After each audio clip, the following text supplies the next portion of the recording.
ओम शांति।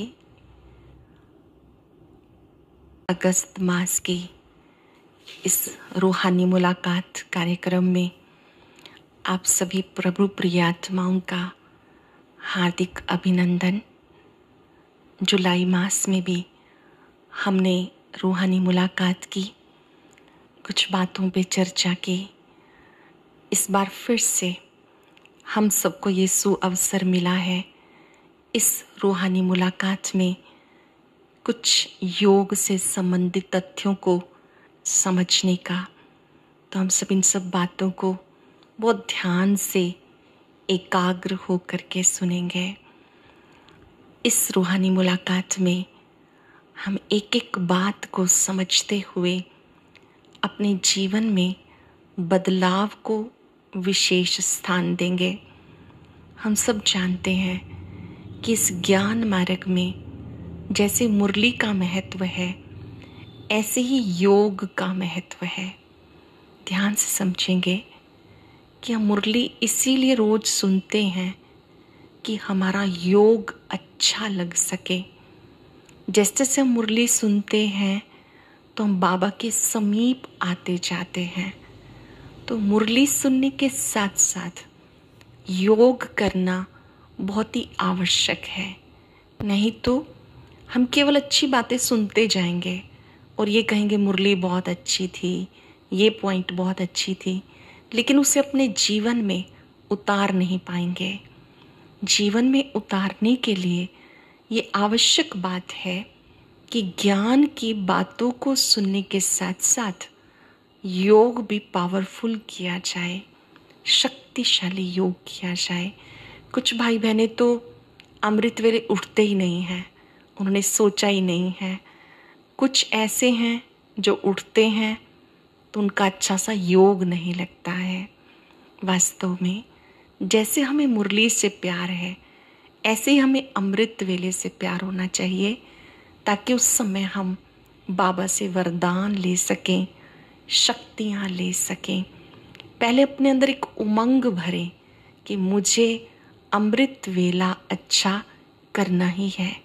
जो कभी कभी करते हैं वो भी मन में दृढ़ संकल्प करें। अच्छा, क्यों ज़रूरी है अमृत वेला करना? क्योंकि हम चाहते हैं कि हमारा जीवन निर्विघ्न बन जाए।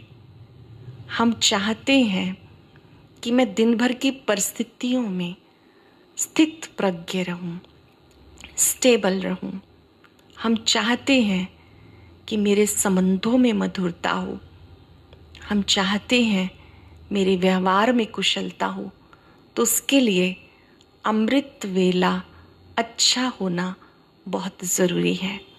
अमृत वेले के समय में आप अपने मन को सर्वशक्तिवान से जोड़कर एकाग्र करते हैं, और जैसे ही आपका मन बुद्धि बाबा पर एकाग्र हो जाता है तो बाबा आपको शक्तियाँ देते हैं।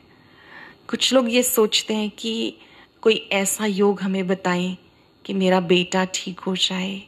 कोई कहता है मेरी पत्नी ठीक हो जाए, कोई कहता है मेरी सास ठीक हो जाए, उसके लिए कौन सा योग करना है।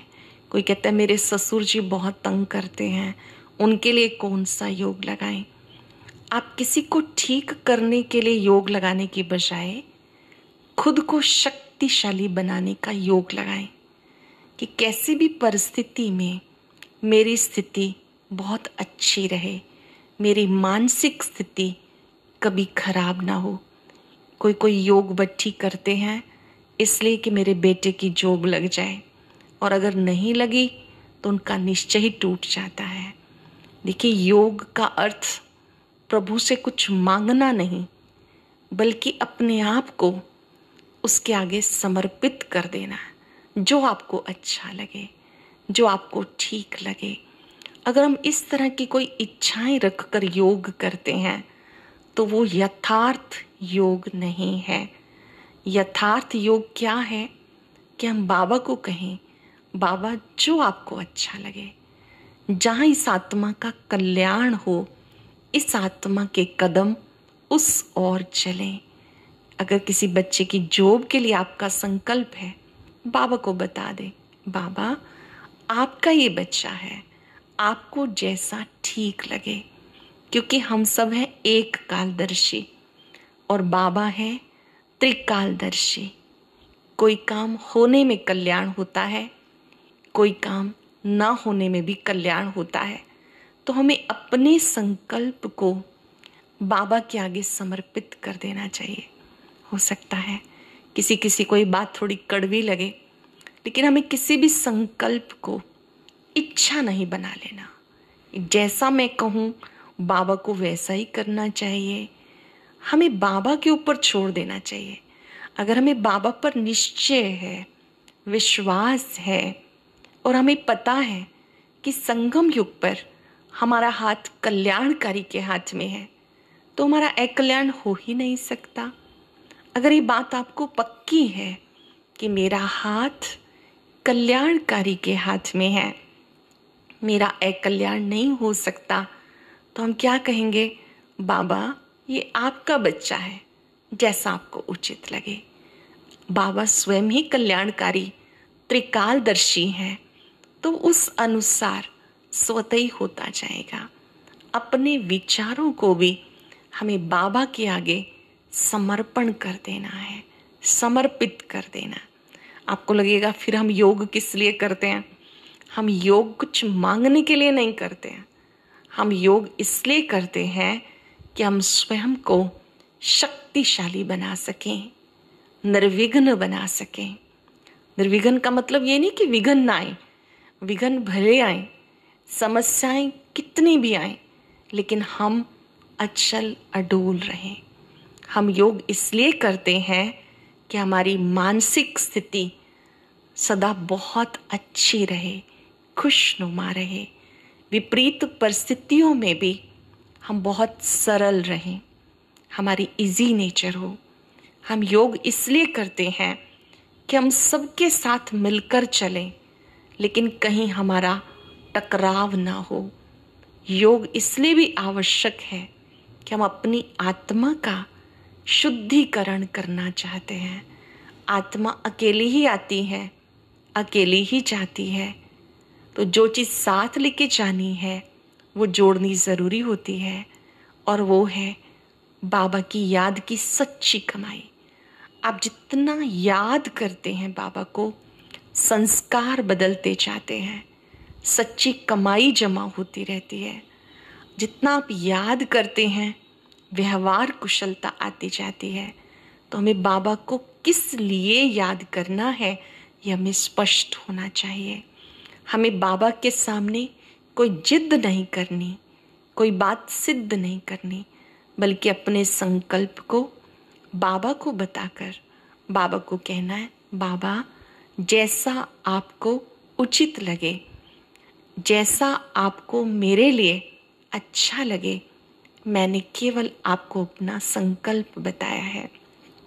जैसे हम मुरली कभी मिस नहीं करते हैं, ऐसे हमारा नियम हो कि हमें अमृत वेला कभी मिस नहीं करना है। अगर कारण अकारण कभी हो जाता आगे पीछे, मान लीजिए आप 4 बजे नहीं उठ पाए, तो 4 की बजाय 4:30 आपकी नींद खुली या 5 बजे, तो भी उठते ही 30 मिनट पहले पावरफुल मेडिटेशन करना है। अगर उस समय आप पावरफुल मेडिटेशन करते हैं तो उससे आपका मन बहुत शक्तिशाली बन जाता है। और जब हम योग करते हैं तो कमेंट्री होती है, गीत चलते हैं। आज तो हमारे पास साइंस के सभी साधन हैं। आपसे भी हम जो मिल पा रहे हैं, साइंस के साधनों से मुलाकात हो पा रही है। लेकिन कभी ये साधन ना भी हों तो भी हमारा योग बाबा से लगा रहे, क्योंकि ये मन का मिलन है। अगर कोई गीत नहीं भी चल रहा, कोई बात नहीं, आपकी मानसिक अवस्था बाबा की मुरली सुनकर ऐसी हो जानी चाहिए, आपका मन बाबा से वार्तालाप करता रहे, मुलाकात करता रहे। अभी तो आप कभी कभी भजन सुनते हैं, फिर साथ साथ गुनगुनाते हैं, आपको लगता है कि मेरा योग अच्छा लगा। लेकिन कभी गीत नहीं भी है तो बहुत अच्छी बात, आप सुनिए और उसके अर्थ स्वरूप में टिक जाइए। लेकिन कभी ये सब चीज़ें नहीं भी हैं तो भी हमारा योग बाबा से लगा रहना चाहिए। कोई कोई कहते जी अभी तो लाइट नहीं है, फिर बाद में योग करेंगे, क्योंकि लाइट आएगी, ज्योति बिंदु शिव बाबा का हम कास्केट जलाएंगे, फिर हम वहां पर नेत्र एकाग्र करेंगे, फिर शक्ति लेंगे। देखिए, कभी ये लाइट है, कभी नहीं भी हो सकती, पर दोनों ही स्थितियों में आपका मन का मिलन बाबा से होता रहना चाहिए।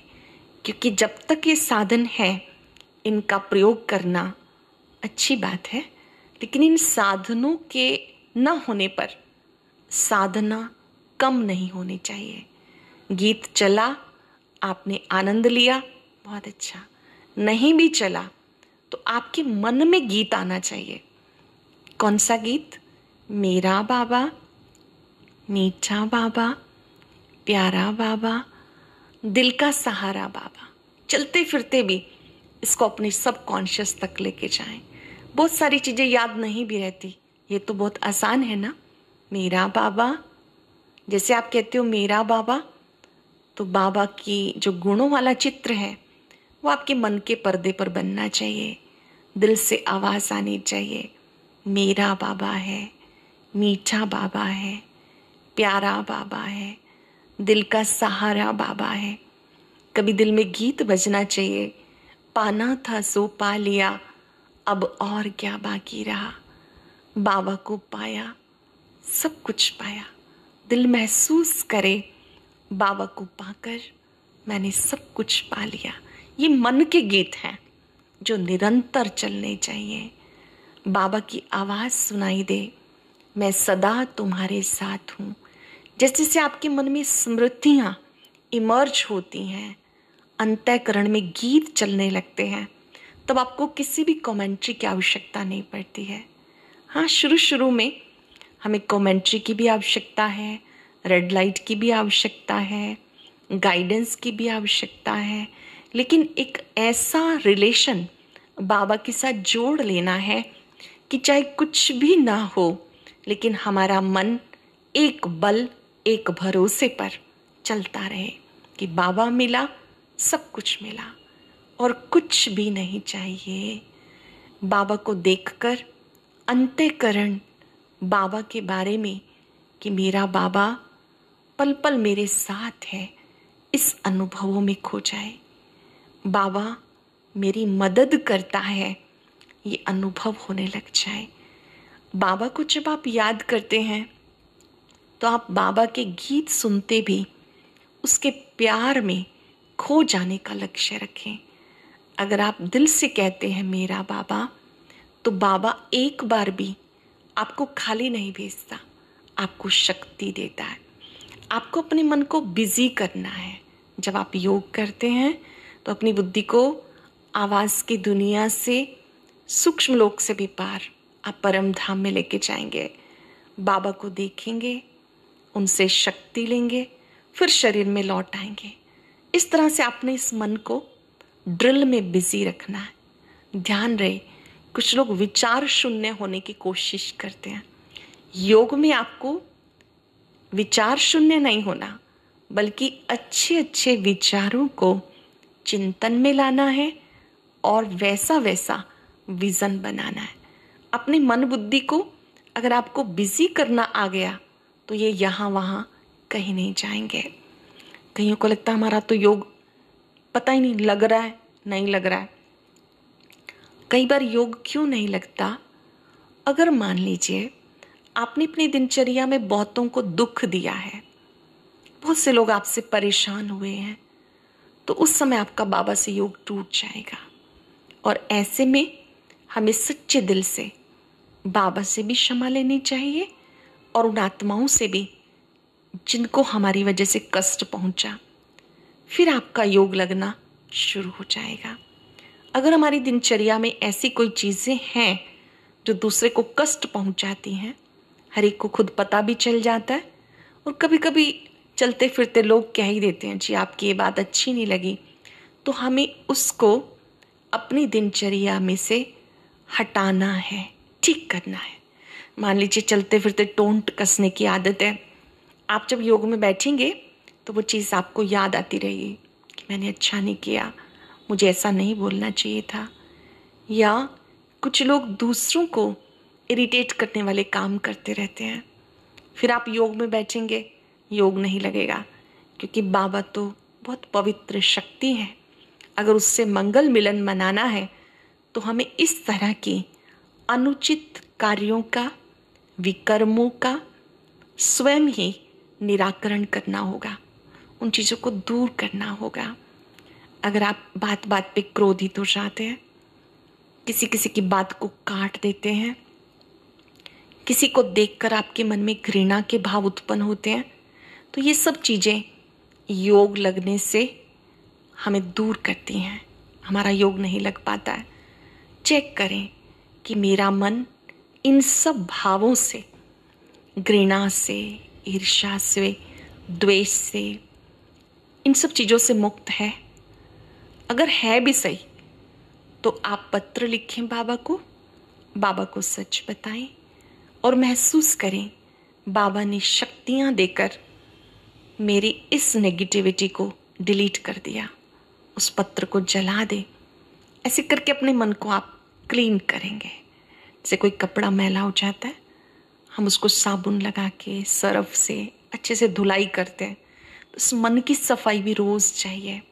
अगर इस मन में इस तरह की नेगेटिविटीज़ हैं, किसी के लिए बदले का भाव है, या किसी को देखकर मन में आता है कि ये तो अच्छी आत्मा नहीं है, तो वहाँ अपने आप को हमें ठीक करना है और ये चीज़ पक्की कर लेनी है। सब अच्छे हैं, सब अच्छा हो रहा है, और अच्छाइयाँ देखें। आप प्रैक्टिस करके देखिए। ऐसा करने से आपका योग अच्छा लगने लगेगा। देखिए, किसी में 16 कला संपूर्ण तो कलयुग में आपको कोई मिलेगा नहीं। हमारी सबसे बड़ी कमज़ोरी कि हम 16 कला संपूर्ण व्यक्ति ढूंढने की कोशिश करते हैं। इस कलयुग की दुनिया में 16 कला संपूर्ण कोई नहीं मिलेगा। हर एक के अंदर कोई ना कोई डिफेक्ट है, और वो डिफेक्ट भी हम सबको परफेक्ट बनाने के लिए है। हमें सबकी अच्छाइयाँ देखकर अपने पास अच्छे गुणों का गुलदस्ता बना लेना चाहिए। अगर आप सबकी अच्छाइयों को देखते हैं, अप्रिशिएट करते हैं, आज नहीं तो कल ये आपके जीवन का हिस्सा बन जाती है। एक मनोविज्ञान है कि जिस चीज़ को आप ध्यान से देखते हैं, सुनते हैं, समझते हैं, वो आपके जीवन का हिस्सा बन जाती है। जैसे कोई कहते हैं कि बहुत से लोग हमें ताने मारते हैं, टोंट कसते हैं, उनके साथ काम करना पड़ता है। उनके लिए अब हम क्या शुभ सोचें? अगर कोई ताने कसता है, टोंट कसता है, तो हम ये समझ लें तो केवल वाक प्रहार है, कोई बात नहीं। हम उन बातों को सुनकर दिल में स्थान ना दें, बल्कि उनको शुभ भावनाएं दें। बाबा इन्हें सद्बुद्धि देना, ठीक हो जाएंगी वो आत्माएं। धीरज रखने की आवश्यकता है, अपने मन से गुड वाइब्रेशन देने की आवश्यकता है। तो मेरा आप सबसे ये नम्र निवेदन है कि हम अपने मन को योग के लिए अच्छे से तैयार करें, कि अब हम विशेष योग बट्टी करें, तपस्या के द्वारा अपनी कमियों को दूर करें। हम दूसरे की कमियों की चिंता ना करें, मुझ में कौन कौन सी कमियां हैं और वो मुझे तपस्या करके मिटानी ही है। जितना जितना हम योग अच्छा करते हैं, तपस्या के द्वारा हमारी कमज़ोरियां दूर हो जाती हैं। आप सबके जुलाई मास की 3 दिन की बट्टी के बड़े सुंदर अनुभव प्राप्त हुए हैं। किसी ने लिखा है कि पहले बातों को बिंदी लगानी नहीं आती थी, अब बिंदी लगानी आ गई, जीवन सरल हो गया। सीख लिया बाबा से कि कैसे बातों को छोड़ना होता है। बाबा और ड्रामा, ये दोनों शब्द बिंदी लगाने में मदद करते हैं। किसी किसी ने अनुभव लिखा है कि अब मन हमेशा आनंदित रहता है, क्योंकि अब हमें खुशी है, बाबा ने हमारा हाथ पकड़ा है। और ये बात बहुत सुख देती है कि मेरा हाथ सर्वशक्तिवान के हाथ में है, सब अच्छे हैं, सब अच्छा ही होगा। ये गुड फीलिंग कि भगवान के हाथ में हाथ है, ये हमें चिंता से मुक्त कर देती है। अन्य किसी ने लिखा है अपना अनुभव कि इन 3 दिन की बच्ची में हमने ये महसूस किया कि बाबा सदा काल का हमारा साथी है और वो हमें जो गाइडेंस देता है वो मुरली के द्वारा देता है, वो प्यार देता है, शक्तियाँ देता है। तो हमें कभी भी मुरली मिस नहीं करनी, बल्कि एक ऐसा रिकॉर्ड बना रहे हैं कि जब से हम बाबा के बने हमारी कोई मुरली मिस नहीं है। तो इस 5 दिन की योग बच्ची में जो हम 21 से 25 अगस्त तक करेंगे, हर एक लक्ष्य रखे कि मुझे निश्चित समय पर बच्ची में बैठना है। 4 से पौने 5 तक 45 मिनट बीच में से हमें उठना नहीं, बल्कि दृढ़ता से मन को एकाग्र करके बैठना है। अपने साथ डायरी पेन भी लेकर बैठना है और इस 45 मिनट में जैसे जैसे बीच में म्यूज़िक चले या ना भी चले, हमें स्वचिंतन में अपने मन को बिजी रखना है और वहाँ बैठना है जहाँ पर स्वच्छता का वातावरण हो। यदि संभव हो सके तो जिस स्थान पर आप सोए हैं उस स्थान से अलग स्थान पर बैठे। किसी की कोई मजबूरी है, अन्य कोई स्थान नहीं है, कोई बात नहीं, अपवाद भी हो सकता है। प्रयास करें कि आप अलर्ट होकर के बैठे, तैयारी करके बैठे। लघु स्नान करके बैठे तो बहुत अच्छा। रात्रि भी जल्दी विश्राम के लिए जाएं। समझिए कि 21 तारीख को आपको बच्ची करनी है, तो 20 तारीख रात्रि आप 9:30-10 के बीच में योग युक्त होकर के सोएंगे, बाबा को याद करके सोएंगे और इस चिंतन में सोएंगे, कल मुझे बहुत अच्छा अमृत वेला करना है, अनुभूति वाला योग करना है। भोजन भी जल्दी करेंगे तो आप जल्दी विश्राम करेंगे। 10 मतलब बस कि आप सो जाएं। 3:30 बजे उठकर अगर आप लघु स्नान करके बैठेंगे तो बहुत अच्छा। नोटबुक में भी जो जो बीच में कार्य दिए जाएं उसको आप अटेंशन से करेंगे। जब आप अमृत वेले के लिए बैठे तो बीच बीच में जो जो संकल्प दिए जाएं वैसा आपको विजन बनाना है। ध्यान रहे, विचार शून्य नहीं होना, बल्कि मगन होना सीखना है। वो केवल गाइडलाइंस दी जाएंगी, बाद में ये सब नहीं भी हो, लेकिन आपके मन की बातचीत बाबा से होती रहे। इस तरह से आप लक्ष्य रखकर 21 से 25 अगस्त तक विशेष ये बच्ची करेंगे। आदरणीय दादी प्रकाश मणि जी, जो इस विद्यालय की पूर्व प्रशासिका रही, उनका स्मृति दिवस है 25 अगस्त। उनकी मधुर स्मृतियों में हम सब नए नए गॉडली स्टूडेंट ये 5 दिन की योग बच्ची करेंगे। मुझे याद आता है दादी जी कहा करते थे, कोई भी समस्या आती है, निर्विघ्न बनना है, तपस्या करो। तपस्या करेंगे सब ठीक हो जाएगा। दादी जी खुद भी करते थे, हम सब से भी कराते रहे। उनकी मधुर स्मृतियों में हम सब भी अच्छी सी तपस्या करके इन 5 दिनों को यादगार बनाएंगे। पूरे 45 मिनट हम एकाग्र होकर बैठेंगे। लास्ट में हमें होमवर्क भी दिया जाएगा, वो हम सबको पूरा दिन करना है। अगर हम अभ्यास करते रहेंगे, निज का परिवर्तन करेंगे, तो ये बच्ची यादगार बन जाएगी।